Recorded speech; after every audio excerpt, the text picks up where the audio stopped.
Welcome back. I'm talking to Shashi Tharoor. Many people said when you became a minister that you were the kind of person who wouldn't have any success in the grassroots because you were the sophisticated guy. You'd be a media creation. In fact, it's worked almost the opposite way, hasn't it? Does that surprise you? It does very much. I mean, I have to say that as far as the grassroots is concerned, you have to work at it. And I go back to my constituency regularly. I do 17, 18 functions a day. But the media thing has been a genuine surprise to me. Vir, I'll be very honest with you. I mean, you've known me in my UN days as well. I spent almost 3 decades of being an international media presence. Right from my earliest days in the UN High Commissioner for Refugees, my organizations enjoyed wheeling me out to talk to the world press, even though for most of my career I didn't have press-focused jobs. I had substantive jobs, but I was seen as the kind of person who could explain the substantive issues to the world audience. Not once in 29 years of the UN, not once has there been the slightest controversy associated with anything I've said. If anything, I had such a reputation for choosing the right words, including sometimes saying a lot without conveying anything, because that was important too, that I was asked by Kofi Annan to become Under Secretary General for Communications and Public Information. So it's particularly astonishing for me that with that sort of background I come to this country and with an attitude of openness and frankly an accessibility early on that I thought would be welcomed by my counterparts and friends in the media here. And I found that it was the exact opposite reaction.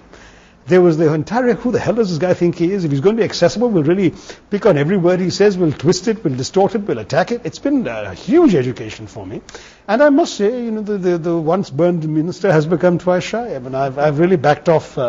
When did you realize that you had a problem with the media? I think, say, the first few weeks, and indeed that first parliament session, with the solid exception in some corners of the media of one thing I said on Sharm el-Sheikh, which wasn't otherwise controversial. I got not only a good press, but I got a lot of press, and what is more, it was largely on substance. Having done all of that, I then started getting hit for things that, well, initially nothing that I said, the so-called 5-star hotel thing. Thing about it was anything I should have been attacked for my own foolishness in wasting money when I could have found, you know, taxpayer subsidized accommodation while my house was being made ready. But anyway, be that as it may, I was instead attacked for ostentatious living, to the point where even today I get messages from people who wrongly think I was spending taxpayers' money in a 5-star hotel. I wasn't. I was wasting my own. You're in good company. Your minister, your cabinet minister. Yes, I know, but that's no consolation. Neither of us, I think, will find consolation in the misfortunes of the other. But the truth is that was the first one. I had barely recovered from that when I was saddled with the so-called cattle class controversy. What actually happened? Well, a journalist asked me on Twitter after the austerity drive was introduced, Mr. Minister, will you travel in cattle class when you go to Kerala? And I replied in the kind of jokey style that I'm afraid St. Stephen's College has prepared me for. I said, sure, I'll travel cattle class in solidarity with all our holy cows, all our sacred cows. I didn't realize, A, that it was not a common expression in India and could be blown out of proportion, and B, and more important, that once you translate it into Hindi and Malayalam and Gujarati and so on, it sounds like this arrogant minister calling the ordinary economy class traveler an animal, which of course was not the idea. Now, I don't think I had any problem at the highest levels of my party, but I did have a problem within the party, at some other parts of the party, and of course with the public at large. The truth is, there's an old Shakespeare line that I recall too late, that the success of a jest lies not in the tongue of the teller, but in the ear of the hearer. Absolutely. And my biggest mistake was not in what I said, but in not asking myself, how will it be understood by those who hear it? So I learned from that very much. But then I was not prepared for the subsequent other attacks, so I don't want to anatomize. But I realized that what had happened was, after that episode, I'd become a very easy, visible punching bag. But also, Shashi, you were on Twitter, so every day they could just go through your Twitter account and look for things you'd said. You know, that was only true of cattle class, and yes, briefly on... And the visa thing. The visa thing, that was on Twitter. But most of the other things, it was stuff that I was saying on mainstream media that was being distorted.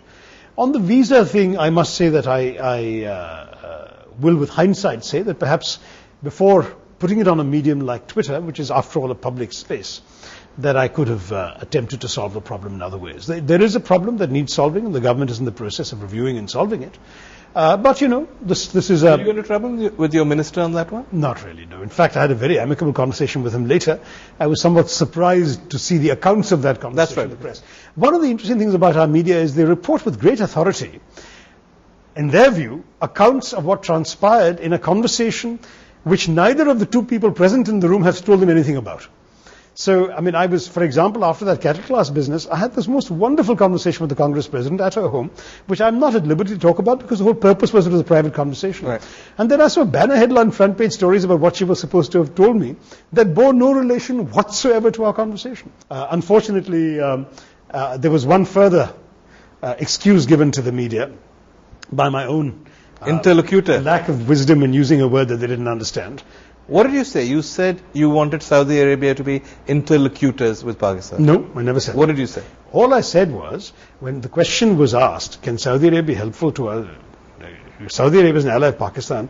What's the point of talking to Saudi Arabia? But can they be helpful to us? Which my answer was, yes, when we talk to them about our issues in our subcontinent, I'm not even sure I used the word Pakistan in that part, and then I said, they will listen to us as a friend of Pakistan, and therefore I think they'll be a very useful interlocutor for us. The words for us were left out in the inaccurate reporting. No point did I say the interlocutor between us and Pakistan. What does interlocutor actually mean? Interlocutor simply means somebody speaking to you right now, you're my interlocutor. That's all it means. They mix it up with the word intermediary because that inter is what confused the media. To cut a long story short, when the thing first erupted in India, I was obviously in Saudi Arabia and I was in meetings. I had no idea this had become an issue. Then I started getting messages frantically and of course tried to do some damage control. I think it's a bit of a pity because the Prime Minister's visit was a huge success. It was really a tremendously important relationship for India that the Prime Minister had promoted. And I feel very, very bad that so much of the media coverage focused on this marginalia, which was also on the basis of an inaccurate understanding of what I'd said. So from that I derived the conclusion that I was better off as long as I'm functioning in the kind of media environment which I'm functioning in, simply not talking to the media on this kind of occasion.